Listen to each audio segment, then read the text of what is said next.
You ask Tiger to solve. This deals with linear equations with one unknown. The final result is x equals -5/2. Let's solve it step by step. Simplify the expression. Expand the parentheses. Group like terms.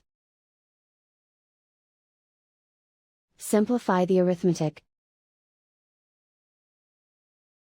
Group all constants on the right side of the equation. Subtract 10 from both sides. Simplify the arithmetic.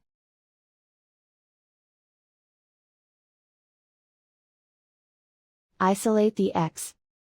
Divide both sides by 4. Simplify the fraction. Find the greatest common factor of the numerator and denominator. Factor out and cancel the greatest common factor. And so the final result is x equals -5/2.